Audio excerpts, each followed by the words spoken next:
Plusieurs lignes de la parole mènent à une seule ligne, celle de la vérité éternelle.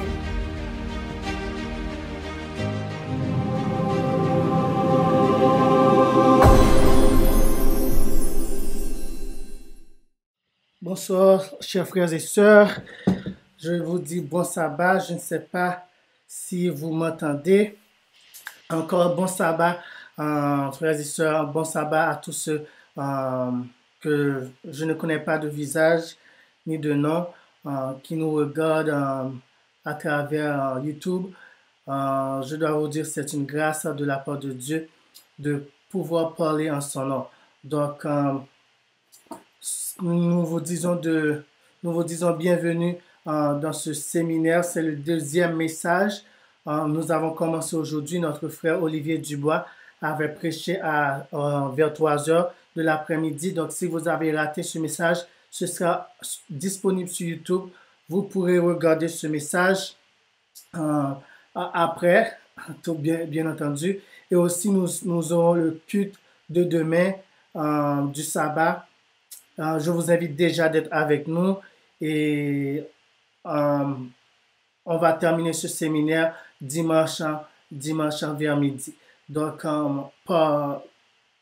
ce soir, on aura un message. Demain, on va avoir le message lors du culte, du service d'adoration. Et puis, en après-midi, on va avoir un autre message. Et puis, dimanche, on va avoir 2 messages. Donc, en total, on va avoir 6 messages pour ce séminaire. J'espère que vous avez passé une bonne semaine. Malgré les vicissitudes de la vie, vous pouvez dire jusqu'ici, l'Éternel nous a secourus. Et la semaine ne peut ne pas avoir été facile, mais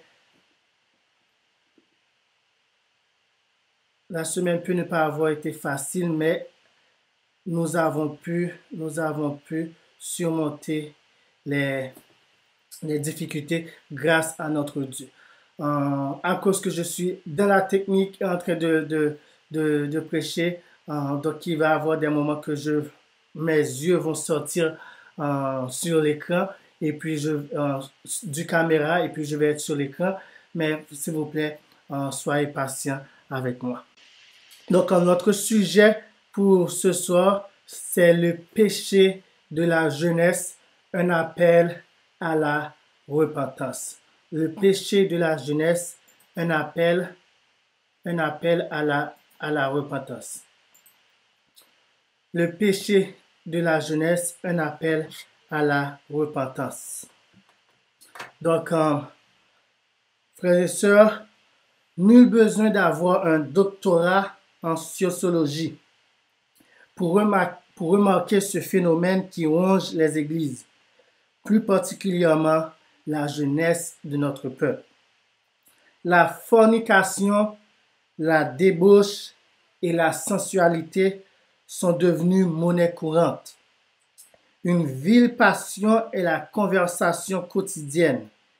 Facebook, Instagram, Snapchat, TikTok en sont les preuves. Ils sont un refuge où les parents sont souvent interdits et n'ont aucun contrôle. Parents, avez-vous le contrôle parental sur YouTube, sur Facebook, sur Instagram, sur TikTok? Est-ce que votre propre Facebook a un contrôle parental? Ça, c'est des choses qu'il faut vérifier. Même si c'est votre téléphone, le jeune n'a pas un téléphone à lui, mais lorsqu'il prend votre téléphone, il peut voir plein de choses que vous ne saviez pas. Nos jeunes gens et jeunes filles, voire nos adolescents, sont absorbés par ce désir qui demande à chaque instant d'être satisfait et dont ils deviennent à leur insu esclaves.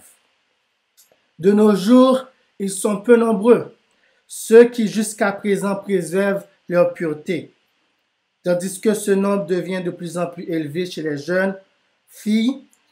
Chez les jeunes hommes, ce nombre est en danger de disparition. Il existe même cette conception chez certaines jeunes filles qu'un jeune homme doit être expérimenté sexuellement avant le mariage pour être un bon amant au lit. C'est des choses que j'ai entendues avec mes propres oreilles. Quelle grande déception. On peut bien blâmer les médias, surtout la télévision, d'être la cause de la corruption de notre jeunesse. Ce serait chercher un bouc émissaire chez le monde, bien qu'il soit en partie coupable. Mais la responsabilité première retombe sur les parents, ensuite sur les églises. Quand nous avons eu l'avertissement de la parole de Dieu de nous éloigner de tels poisons et de préserver nos enfants du mal. Or, nous sommes ceux qui avons mis une télévision à leur disposition dès leur plus bas âge. Nous sommes ceux qui avons passé notre rôle d'éduquer nos progénitures aux séries télévisées.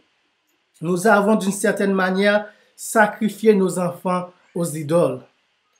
Nous les avons passés au feu à des dieux étrangers. Tandis que la parole de Dieu nous en avait strictement interdit. Voyez Deutéronome 12, verset 31. Les rares hommes ou femmes qui réprimandent ce péché à l'intérieur de l'Église sont ridiculisés dans nos églises, surtout par des jeunes dont ce vice est déjà maître d'eux ou des adultes radis dans la débauche sensuelle. Cependant, ce péché a de grandes conséquences sur la vie spirituelle et notre relation avec notre Seigneur et Sauveur. Aujourd'hui, chers frères et sœurs, je me tiens devant vous non pour condamner, mais pour appeler à la repentance. Je ne suis pas ici pour jeter la première pierre comme celui qui n'a jamais commis le péché de la fornication ou de l'impudicité. Au contraire, je fus victime du piège de l'ennemi tout comme eux. Et c'est la grâce de Dieu qui m'a libéré et me rend victorieux des tentations de l'ennemi aujourd'hui. Et il faut que je demeure dans cette grâce, car Satan, à chaque jour, me tente. Aujourd'hui, je me tiens devant vous pour pointer les péchés de la jeunesse de mon peuple, non pour dire qu'ils sont perdus, mais pour leur diriger vers le seul qui peut les délivrer du péché de la sensualité. C'est la seule manière que nous pouvons dire, comme Moïse, pardonne maintenant leurs péchés. Sinon, efface-moi de ton livre que tu as écrit. Exode 32, verset 32. D'ailleurs, c'est le verset du thème de notre séminaire. C'est la seule manière que nous pouvons intercéder pour nos frères et nos sœurs de la jeunesse adventiste et bien d'autres chrétiens, tout comme Jésus, notre grand prêtre. Car n'oubliez pas, Jésus lui-même nous a dit en Jean 3, verset 17 à 21, où il nous dit « Car Dieu n'a point envoyé son Fils dans le monde pour condamner le monde, mais afin que le monde soit sauvé par lui. » Dieu n'a point envoyé son Fils dans le monde pour condamner le monde, mais afin que le monde soit sauvé par lui. Et n'oubliez pas, Jésus lui-même a dit, « Comme mon Père m'a envoyé, moi aussi je vous envoie. » Donc, si Dieu a envoyé Jésus non pour condamner le monde, de même, Jésus nous envoie pour prêcher non pour condamner le monde, mais pour annoncer le salut au monde. Celui qui croit en lui n'est point condamné, mais celui qui ne croit point est déjà condamné, parce qu'il n'a pas cru au nom du Fils unique de Dieu. Et je lis de la version Osterval. Et la cause de cette condamnation, c'est que la lumière est venue dans le monde, et que les hommes ont mieux aimé les ténèbres que la lumière, parce que leurs œuvres étaient mauvaises.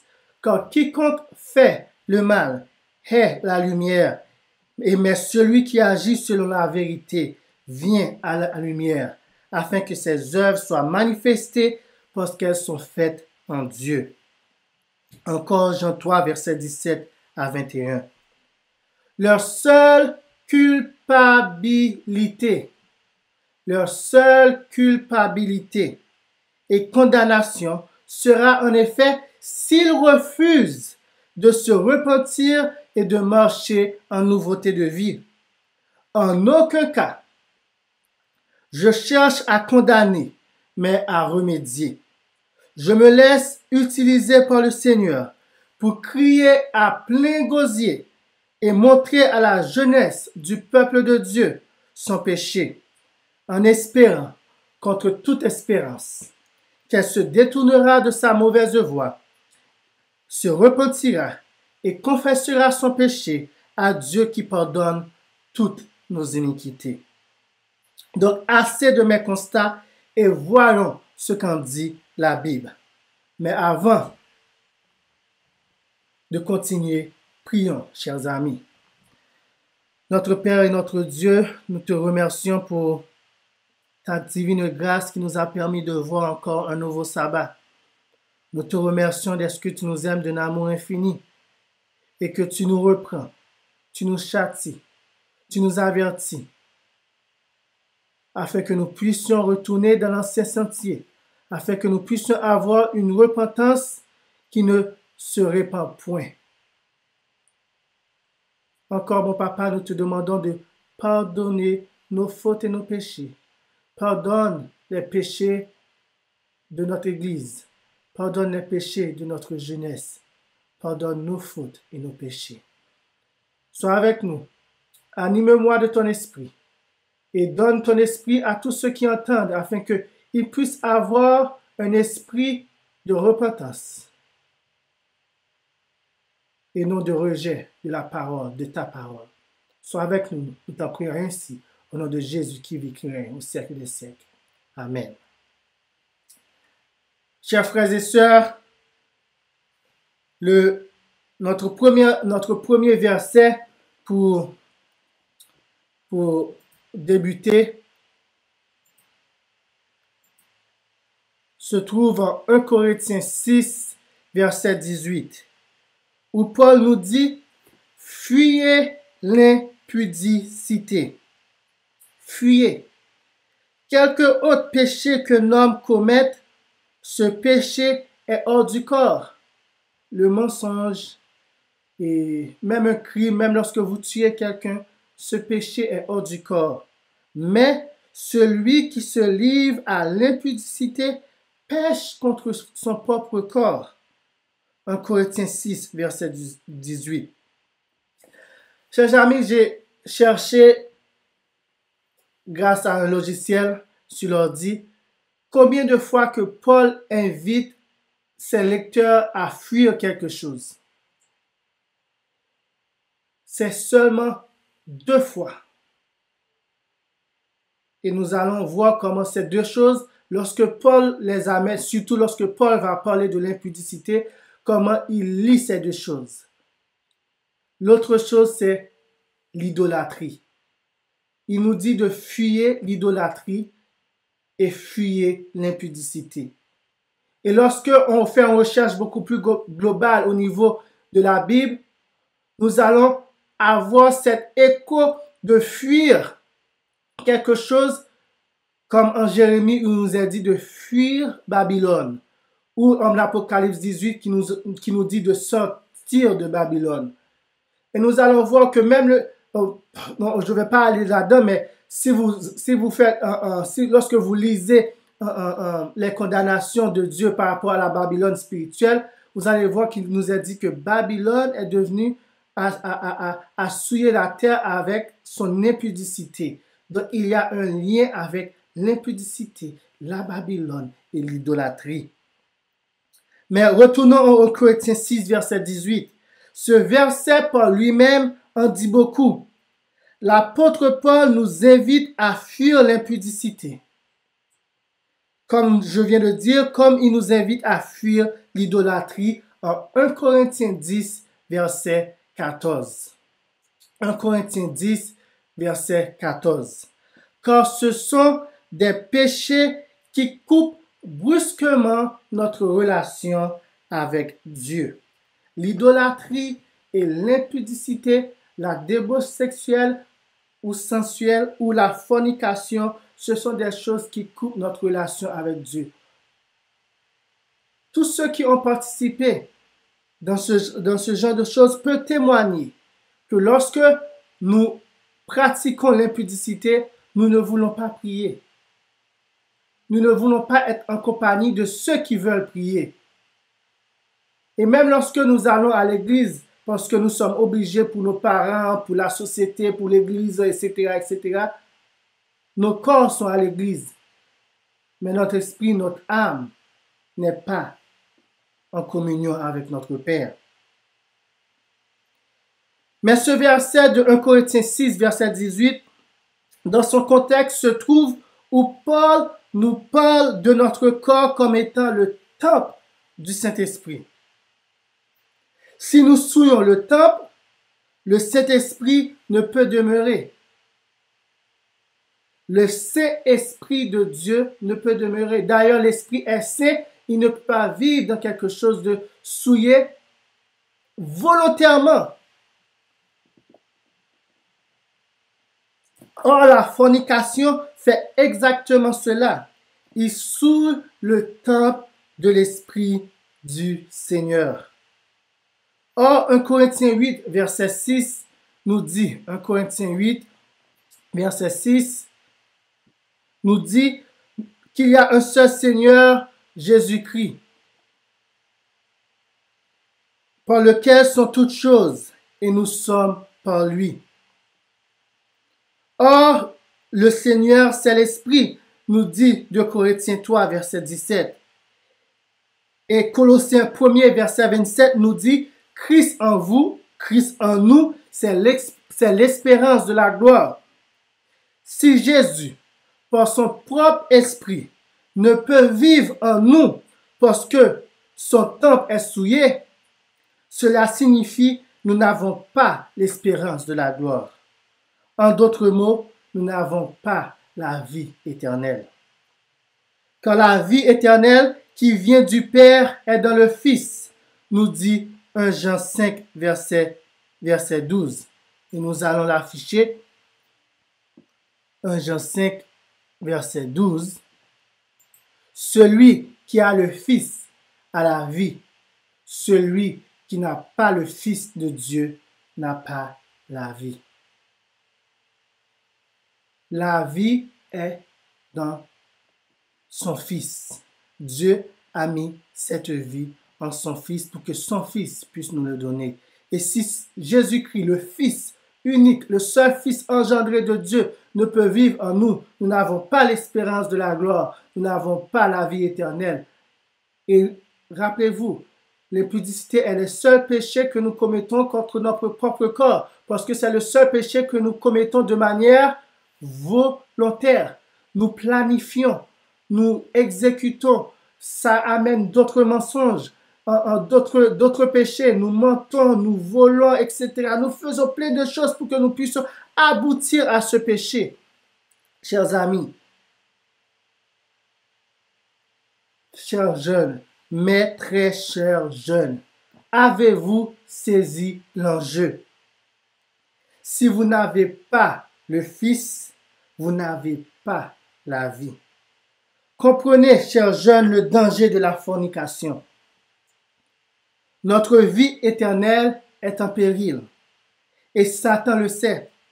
Et si ce dernier n'a pas contrôlé nos corps par ces démons visiblement, comme l'a été le cas de Marie-Magdène, c'est parce que Jésus plaide son sang à notre égard. Car là où l'esprit n'est pas, c'est l'esclavage. En référence 2 Corinthiens 3, verset 17.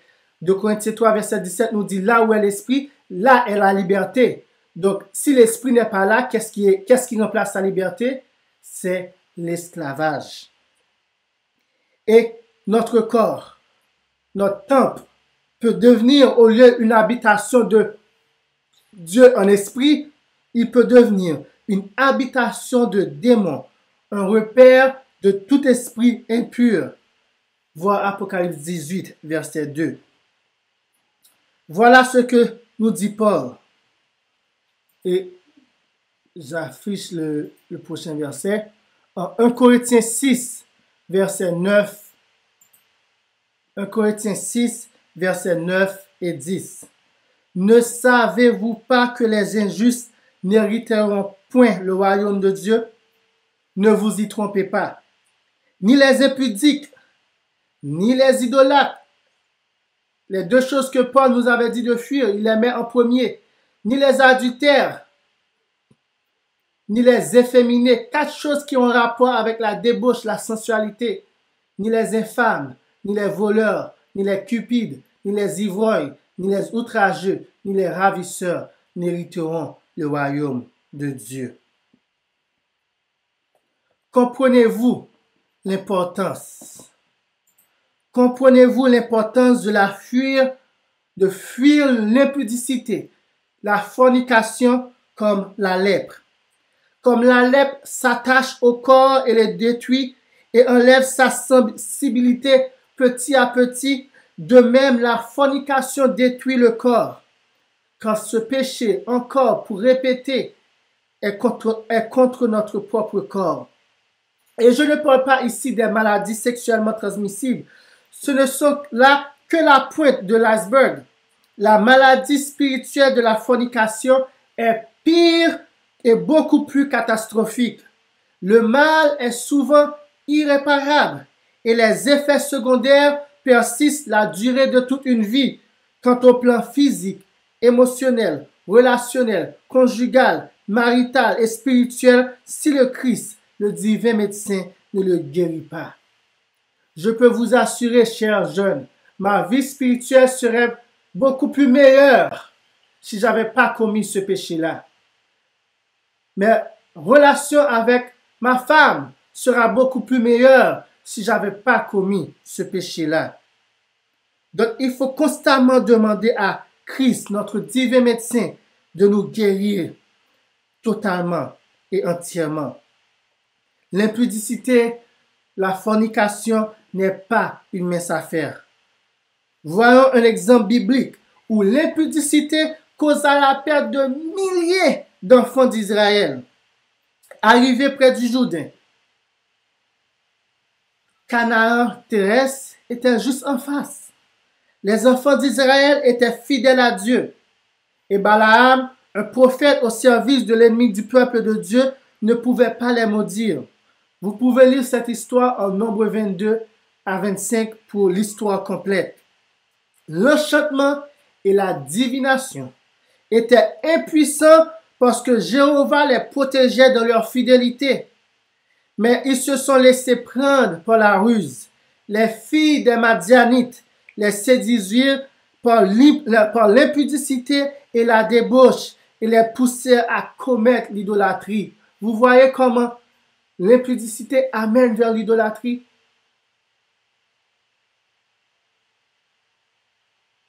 Satan savait pour amener le peuple Israël vers à abandonner, à adorer un autre Dieu, un faux Dieu, que le Dieu du ciel, que notre Père, que le Dieu de notre Seigneur Jésus-Christ. Il fallait les faire tomber quelque part. Et la sensualité et l'impudicité étaient le péché le plus facile à amener le peuple vers l'idolâtrie. Vous pensez que Satan a changé de tactique? 6000 ans qu'il a pour perfectionner ses ruses.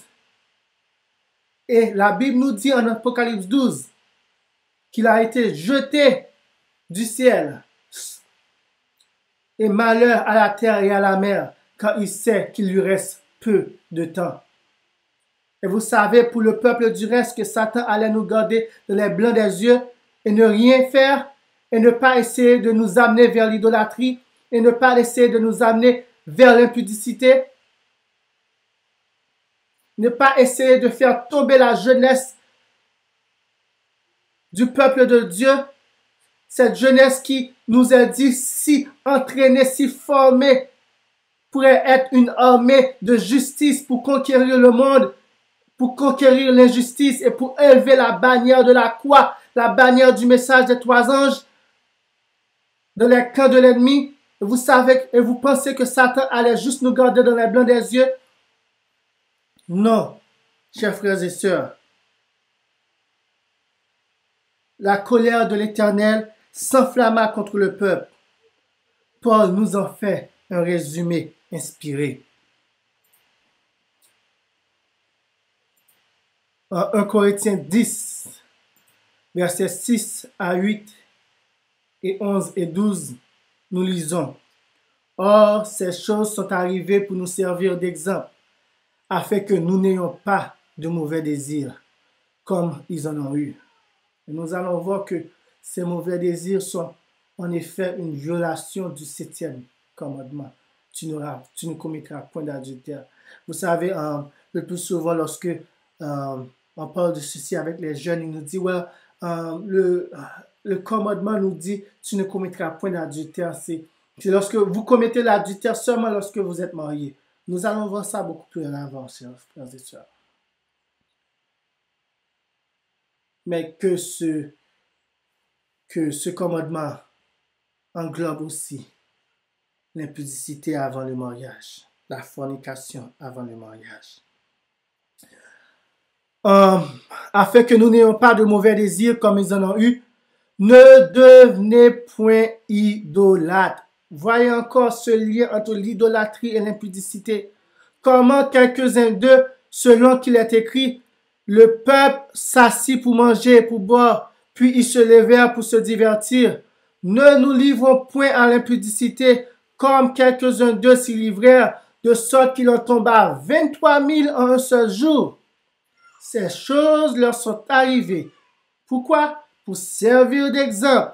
Et elles ont été écrites pour notre instruction à nous qui sommes parvenus à la fin des siècles, à la fin des temps. Ainsi donc, que celui qui croit être debout prenne garde de tomber. Que celui qui croit être debout prenne garde de tomber. Conseil sur la sexualité, l'adultère, le divorce, page 119, paragraphes 3 et 4, la servante du Seigneur nous dit: la fornication, péché généralisé parmi l'Israël d'autrefois, entraîna la manifestation visible du déplaisir de Dieu. Ces jugements mirent fin à leur péché abominable. Des milliers tombèrent et leurs corps souillés furent abandonnés dans le désert. Et elle va citer 1 Corinthiens 10, versets 11 et 12 que nous venons de lire. Ces choses leur sont arrivées pour servir d'exemple et elles ont été écrites pour notre instruction à nous qui sommes parvenus à la fin des siècles. Ainsi donc que celui qui croit être debout prenne garde de tomber. Les adventistes du 7e jour, plus que toute autre personne au monde, devraient être des modèles de piété, de sainteté, de leurs pensées et leurs paroles. Les adventistes du 7e jour, c'est nous qui disons que nous sommes le peuple qui garde les commandements de Dieu. C'est nous qui le réclamons. Tandis que nous enflons par rapport au 4e commandement. Le 7e commandement est violé dans nos églises, abusé dans nos églises. N'oubliez pas, chers amis, de même, la même façon que nous disons aux protestants, oh, si vous gardez 9 commandements, mais vous violez un, c'est comme si vous avez tout violé. C'est la même chose. Que vous gardez le 4e commandement, etc. Mais si nous violons le 7e, nous avons tous transgressé.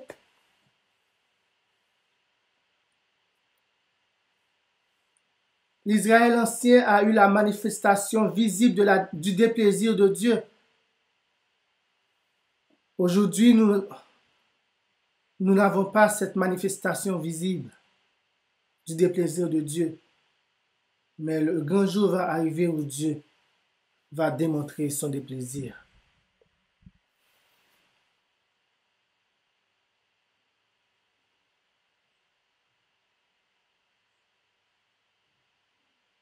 Malheureusement,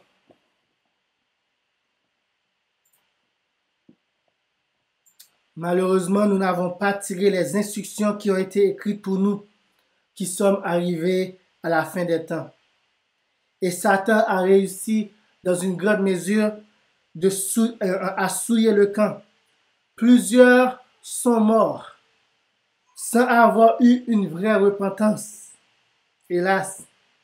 Mais à nous aujourd'hui, Paul nous exhorte et ne soyons pas endurcis.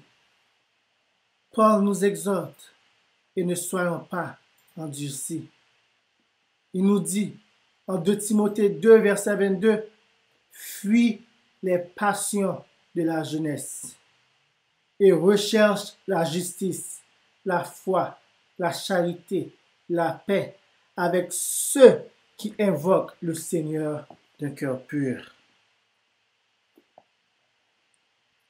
En Colossiens 3, versets 5 et 6, il nous dit, « Faites donc mourir les membres qui sont sur la terre, l'impudicité, l'impureté, les passions, les mauvais désirs et la cupidité qui est une idolâtrie.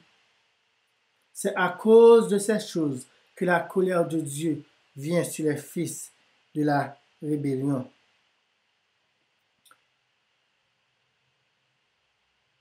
Et la servante du Seigneur, dans le livre Patriarches et Prophètes, page 281, paragraphes 4 et 5, commentant le 7e commandement, il nous a dit, « Tu ne commettras point d'adultère. » Elle dit, « Ce commandement prohibe non seulement toute action impure, mais aussi les désirs et les pensées sensuelles. » Rappelez-vous que je vous avais dit que ces mauvais désirs sont aussi englobés dans le 7e commandement, condamnés par le 7e commandement.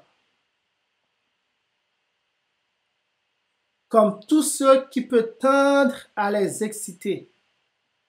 La télévision, certaines choses dans la télévision, certaines choses sur Facebook, certaines choses sur YouTube, certains livres que nous lisons sur Instagram, sur TikTok. Le 7e commandement condamne tout ce qui peut tendre à exciter ces pensées impures, ces mauvais désirs, ces actions impures.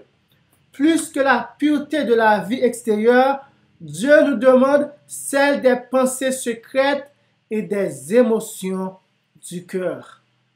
Jésus-Christ, qui nous apprend la portée étendue de la loi de Dieu, déclare que la pensée ou le regard coupable est un péché aussi réel que l'acte lui-même.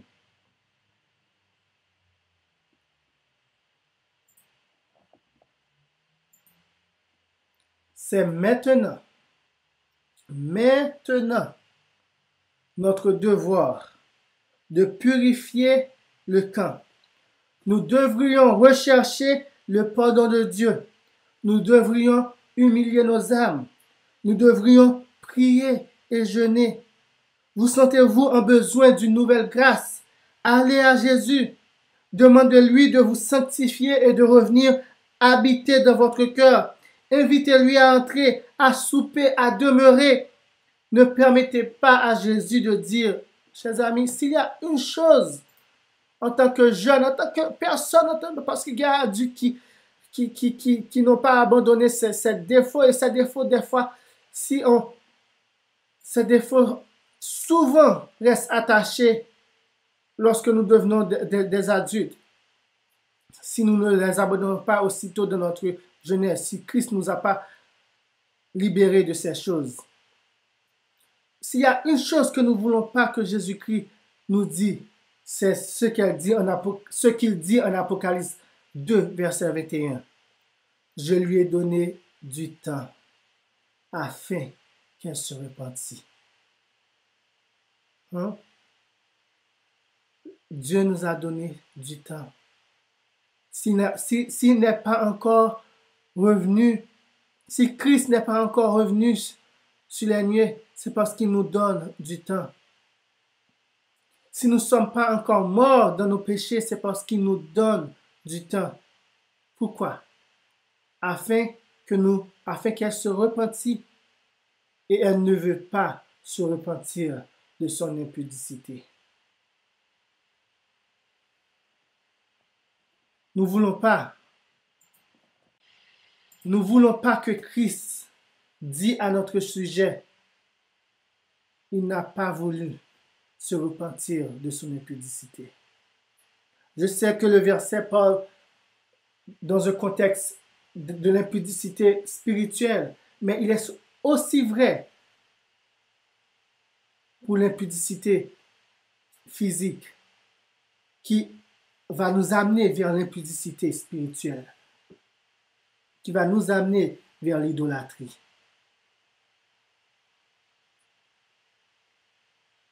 Ce sont des tristes paroles. Ce sont des tristes paroles que Dieu, que Jésus-Christ pourra prononcer concernant n'importe qui. Mais soyons humbles et sachons ce que Dieu veut pour nous. Qu'est-ce que Dieu veut pour nous? Lisons en 1 Thessaloniciens 4, versets 3 à 5. Ce que Dieu veut, c'est votre sanctification. C'est que vous vous absteniez de l'impudicité. C'est que chacun de vous sache posséder son corps.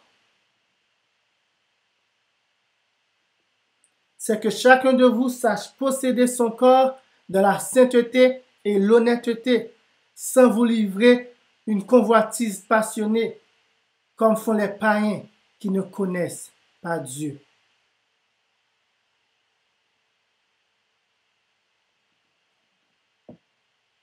C'est ce que Dieu veut pour nous, chers amis. C'est notre sanctification. S'il y a des couples non mariés qui nous écoutent, qui se retrouvent dans ce genre de situation, voici le conseil du Seigneur. Voici ce que Dieu nous demande.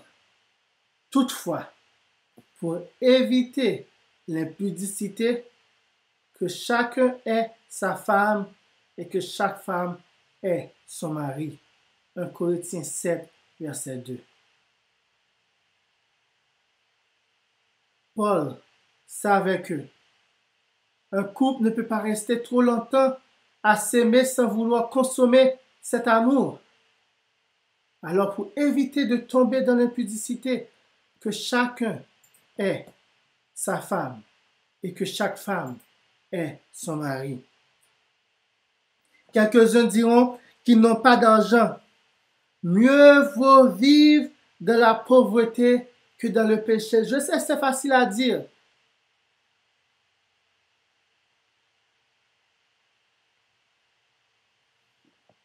Mais il y en a plusieurs qui pourront témoigner comment ils ont préféré vivre dans la pauvreté au lieu dans le péché. Et dans Conseil sur la sexualité, l'adultère et le divorce, page 124, paragraphe 1, la servante du Seigneur nous dit: préférez la pauvreté, la séparation d'avec vos amis, les préjudices ou toute autre épreuve à la souillure de l'âme par le péché. La devise du chrétien devrait être plutôt la mort que le déshonneur ou la transgression de la loi divine. En tant que peuple se proclamant réformateur et gardien jaloux des vérités les plus sacrées de la parole de Dieu, il nous faut élever le niveau plus haut que par le passé. Le niveau a été descendu, chers amis. Le standard a été descendu. Les frères, les sœurs qui voulaient maintenir le standard, les gens disaient qu'ils voulaient juger. Je disais lorsque j'étais plus jeune, ces gens veulent nous juger, ils sont archaïques, etc., etc. Si la jeunesse savait, si vieillesse pouvait, dit le dicton. Mais il nous faut en ce moment du temps de la fin où l'ennemi redouble d'efforts.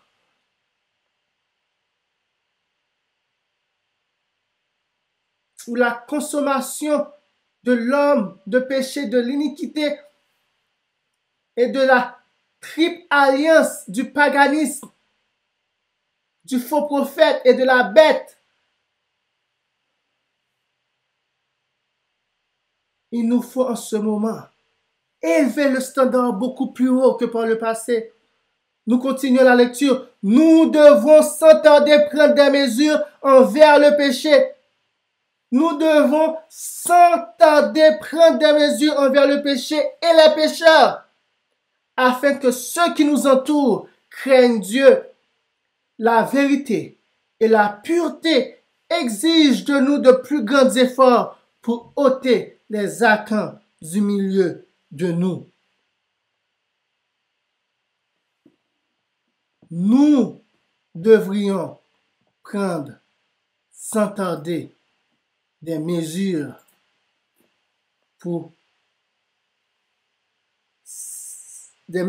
envers le péché et les pécheurs. Donc, il nous faut une repentance collective. Il nous faut, en tant que peuple, collectivement reconnaître que nous avons vécu de la transgression et nous avons pris plaisir dans l'iniquité. 1 Corinthiens 5, verset 1. 1 Corinthiens 5, verset 1, je vous invite à lire avec moi. 1 Corinthiens 5, verset 1, où il est dit, « On entend dire généralement qu'il y a parmi vous de l'impudicité et une impudicité telle qu'elle ne se rencontre pas même chez les païens. » C'est au point que l'un de vous a la femme de son père. Et si, chers amis, vous pensez que c'est une chose qui s'est seulement passée au temps de Paul, moi je connais une histoire où c'est à peu près la même chose, seulement le rôle est inversé.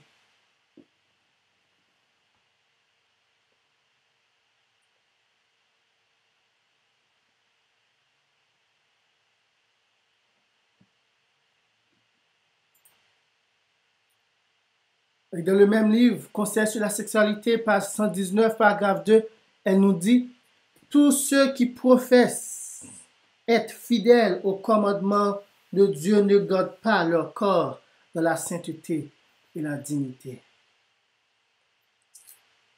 Ce n'est pas tous ceux qui professent observer le 4e commandement, le sabbat de l'Éternel, qui gardent leur corps dans la sainteté et la dignité. C'est un constat de l'Esprit du Seigneur. Ce n'est pas moi qui le dis. Ce n'est pas moi qui juge. Ce n'est pas moi qui condamne.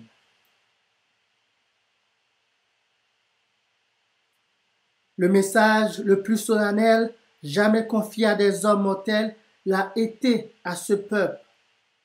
Et s'ils se laissent sanctifier par lui, ils exerceront une influence puissante. Ils prétendent se tenir sur le sommet élevé de la vérité éternelle, gardant tous les commandements de Dieu. Ils prétendent, c'est la prétention, parce que nous gardons le sabbat du 4e commandement, tandis que nous violons le 7e commandement. Ne savez-vous pas que celui qui transgresse un seul de ces commandements transgresse tous les commandements de Dieu? Et nous continuons la lecture. Par conséquent, s'ils donnent libre cours au péché, s'ils se livrent à la fornication et à l'adultère, leur faute est 10 fois plus grave que celle des personnes qui ne reconnaissent pas les impératifs de la loi divine. Ceux qui professent garder cette dernière déshonorent et discréditent particulièrement la vérité en transgressant ses préceptes.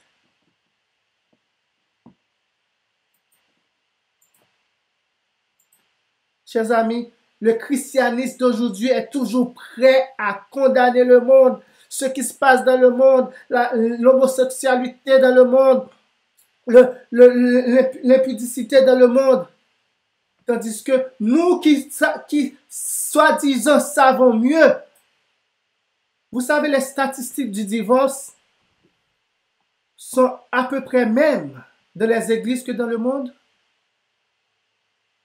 Sur 2 mariages, il y a un divorce, 50% de divorce. Et ce n'est pas seulement chez les églises protestantes des autres dénominations, mais aussi chez les adventistes du 7e jour. Nous ne sommes pas mieux. Nous nous sommes laissés aller à un point pire que les païens. Il nous faut purifier le camp. Purifions le camp. C'est pas moi qui le dis, c'est l'ordre de l'Esprit de Dieu. Elle nous dit dans le même livre, à la page 229, paragraphe 3, en tant que peuple, nous devons quoi? Nous lever et purifier le camp d'Israël.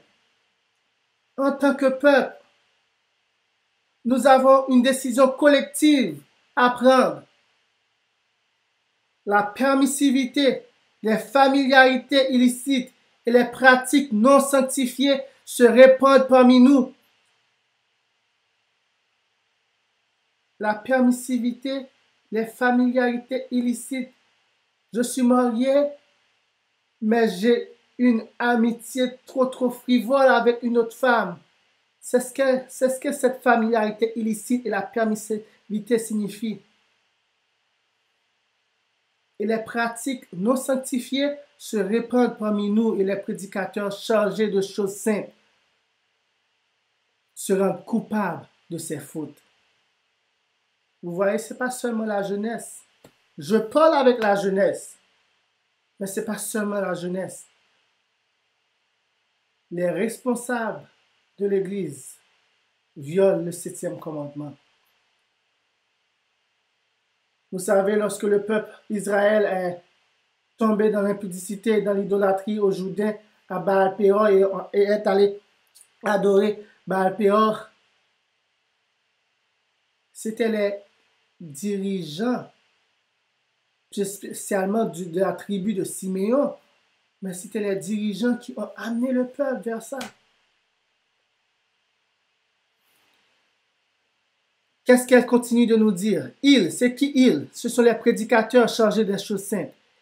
Ils convoitent la femme de leur prochain et violent le 7e commandement. Et lorsque cela est fait, ok, chers amis, et cela est fait dans l'Église, voilà ce que la servante du Seigneur nous dit.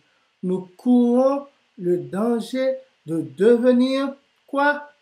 La sœur de la Babylone déchue. De laisser nos églises se corrompre et de devenir un repère de tout esprit impur, de tout oiseau impur et odieux. Ça, c'est le langage d'Apocalypse 18 qui parle de Babylone, de la Babylone spirituelle. Ce même langage est appliqué à nous si nous violons les commandements de Dieu, que ce soit le 4e, que ce soit le 7e. Chers amis, nous encourons le danger de devenir pas la Babylone déchue, mais la sœur de Babylone déchue.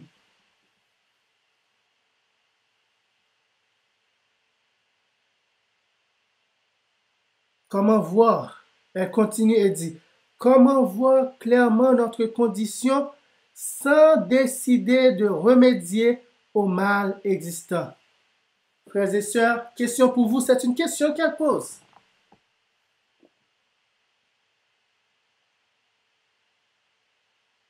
C'est une question qu'elle pose. Comment voir notre condition sans décider de remédier au mal? Sans décider de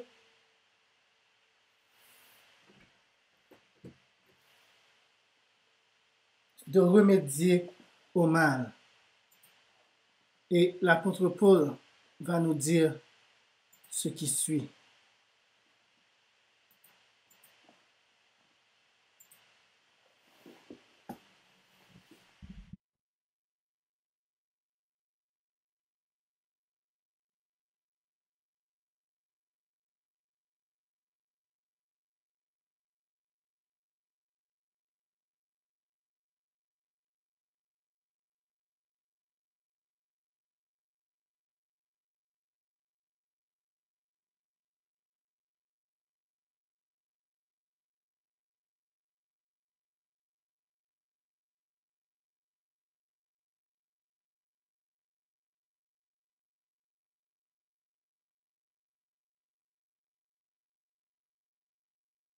Désolé les amis, mon ordinateur s'est plugué, mais je vois que c'est en train de mourir. Donnez-moi une petite minute. Je vais plugger quelque part d'autre. Ok, c'est beau. L'apôtre Paul nous dit, et vous êtes enflés d'orgueil. Je suis en 1 Corinthiens 5, verset 2, verset 5, 5 à 9 et 12 et 13. Il nous est dit, et vous êtes enflés d'orgueil. Vous savez, lorsque quelqu'un venait me parler pour me dire, Michael, telle chose, j'étais fâché. Hein, l'orgueil remplissait mon cœur. Comment vous pouvez me dire de ne pas prendre, de ne pas participer dans ce plaisir, que tout le monde participe? Nous sommes enflés d'orgueil. Et vous n'avez pas été plus tôt dans l'affliction. Nous n'avons pas déchiré nos vêtements. Nous n'avons pas déchiré nos cœurs. Nous n'avons pas été en jeûne et en prière. Nous n'avons pas été de la consternation afin que celui qui a commis cet acte fût ôté du milieu de vous. Que tel homme soit livré. C'est des paroles dures, chers amis. Que tel homme soit livré à Satan pour la destruction de la chair, afin que l'esprit soit sauvé au jour du Seigneur Jésus. Et nous allons voir qu'est-ce que cela signifie. Je vais mettre un commentaire de l'esprit de prophétie. Qu'est-ce que cela signifie? Livrer à Satan quelqu'un pour la destruction de la chair, mais que son esprit soit sauvé au jour du Seigneur Jésus. Qu'ai-je en effet à juger ceux du dehors? N'est-ce pas ceux du dedans que vous avez à juger? Pour ceux du dehors, Dieu les juge.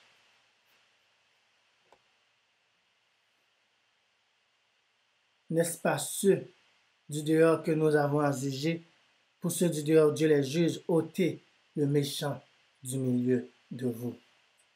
Voilà l'impératif de Dieu. C'est de purifier le camp. C'est d'ôter le méchant du milieu de nous. Dans le même livre, Conseil sur la sexualité, l'adultère et le divorce, page 304. Un très bon trésor si vous voulez avoir beaucoup de réponses sur ce sujet.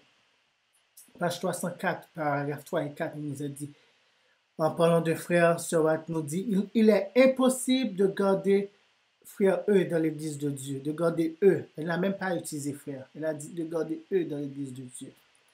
Il s'est placé dans une situation où cette dernière ne peut plus rien pour lui, où il ne peut être en communion avec elle, ni s'y faire entendre, pour avoir quoi? Obstinément choisi de suivre sa propre voie. Vous savez, lorsque nous arrivons à ce point de chasser cette personne à l'intérieur de l'Église, c'est lorsque cette personne demeure dans une obstination et ne veut pas écouter les exhortations de l'Église. Vous savez, elle ne va pas dire, oh frère Michael a dit, oh tel non, participe dans l'épicité, hop, mettez-le dehors. Non mais, quelle a été la démarche de l'Église pour amener ce frère, cette sœur dans le droit chemin? Et là, si ce frère, cette sœur s'obstine à rester dans sa voie, là, les mesures que Paul nous a dit de prendre et que l'esprit de prophétie nous conseille, là, il faut les appliquer de leur obstination.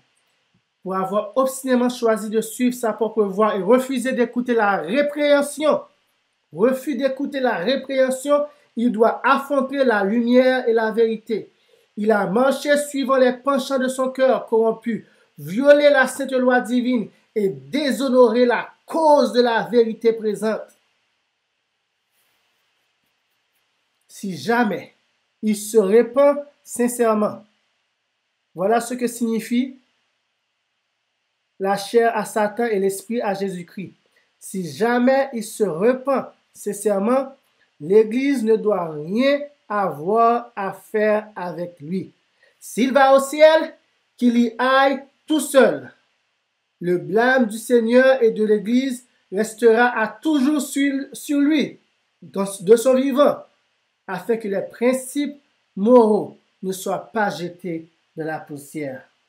Et vous savez la cause, laisse-moi me mettre, la cause de cette dérive de notre jeunesse, c'est parce que lorsque les adultes ont commis ont transgressé le 7e commandement, les mesures préventives pour garder la moralité et le standard élevé dans l'Église n'ont pas été prises. Alors la jeunesse voit que, ancien un tel, frère un tel, qui prie, qui prêche, chaque sabbat, chaque mercredi, chaque vendredi, a fait ça, il est encore dans l'église, il joue au piano, etc. Il continue dans la même affaire et vous pensez que moi, qui est jeune, vous allez me censurer, me faire ceci? Mais la jeunesse a raison sur ce point-là. Il ne peut pas avoir une double mesure, un double standard pour les adultes ou pour les jeunes. Dieu ne fait acception de personne.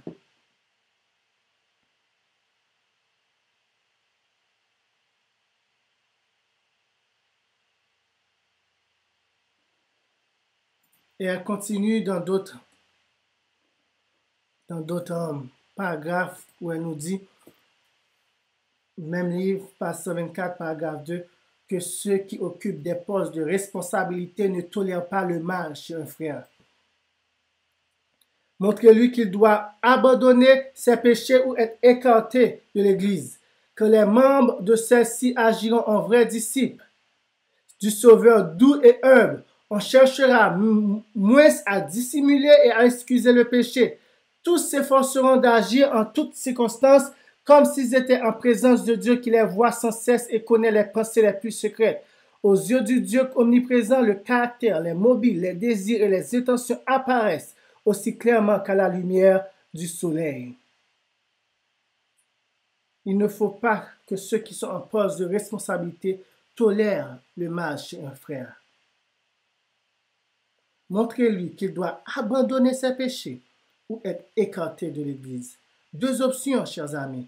C'est pas être très dur, c'est pas être un judgmental.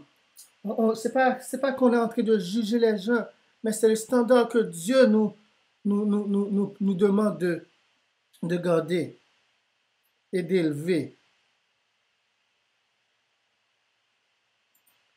Elle nous dit encore, même livre, page 242, paragraphe 1, le plus tôt que nous purgerons nos rangs de ces personnes, plus sûrement nous verrons le salut de Dieu et la puissance de la vérité se manifester parmi nous. Nous voulons la pluie de l'Orient en saison? Voilà ce qu'il faut faire. Nous voulons le sceau de Dieu placé sur nos fronts, sur le front du peuple de Dieu, et que le message est terminé, que le grand cri puisse être donné. Voilà ce qu'il faut faire le plus tôt que nous purgerons nos rangs de ces personnes. Nous verrons la puissance de la vérité se manifester parmi nous. D'où vient notre grande faiblesse, sinon du poids de ceux qui ne sont pas devenus participants de la nature divine, qui n'ont pas laissé Christ en eux, l'espérance de la gloire, en fuyant la corruption qui existe dans le monde par la convoitise. Réveillons-nous et purifions le camp de toute souillure morale. Encore, chers amis, réveillons-nous et purifions le camp de toute souillure morale.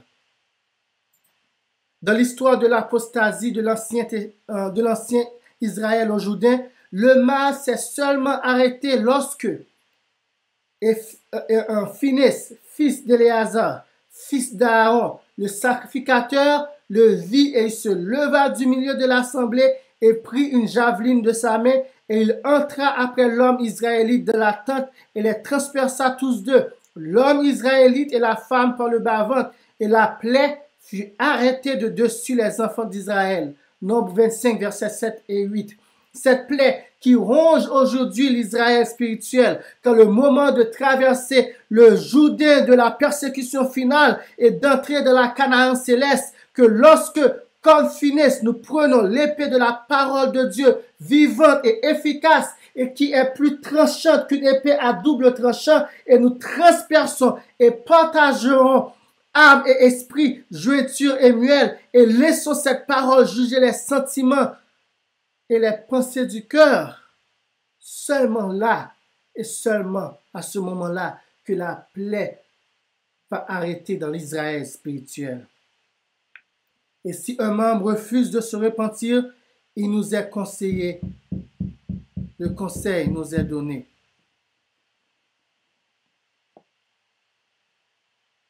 Le conseil nous est donné.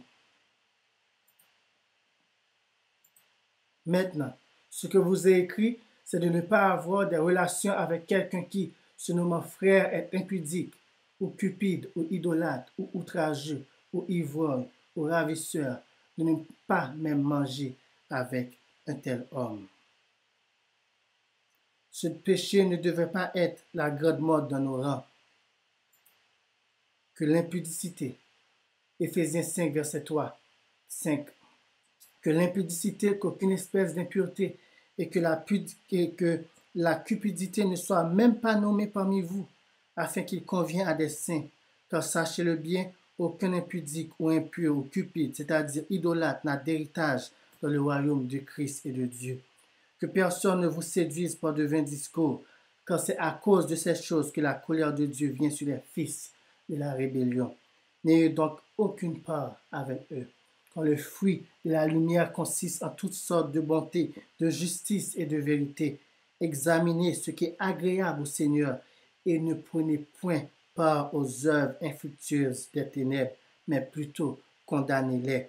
Car il est honteux de dire ce qu'ils font en secret, mais tout ce qui est condamné est manifesté par la lumière, car tout ce qui est manifesté est lumière. Et encore en Romains 6, versets 12 et 13. Que le péché ne règne donc point dans votre corps mortel. Et n'obéissez pas à ses convoitises. Ne livrez pas vos membres au péché comme des instruments d'iniquité, mais donnez-vous vous-même à Dieu comme étant vivants de mort que vous étiez, et offrez à Dieu vos membres comme des instruments de justice.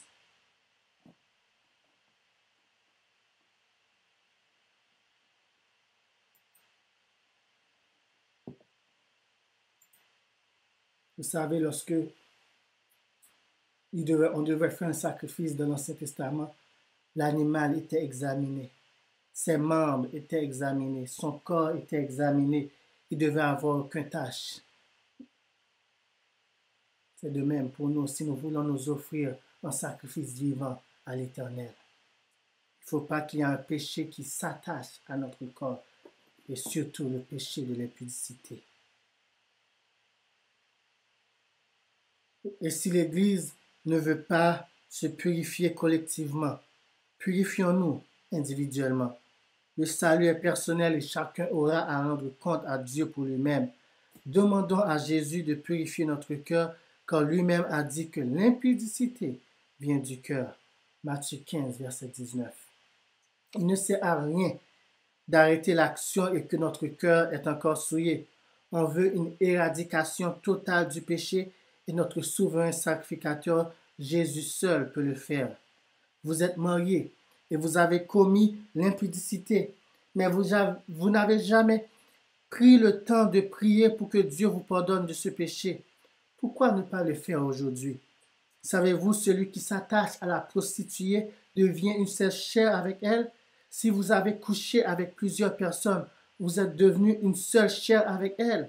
Et vous amenez toutes ces prostituées dans vos lits conjugaux et vos mariages.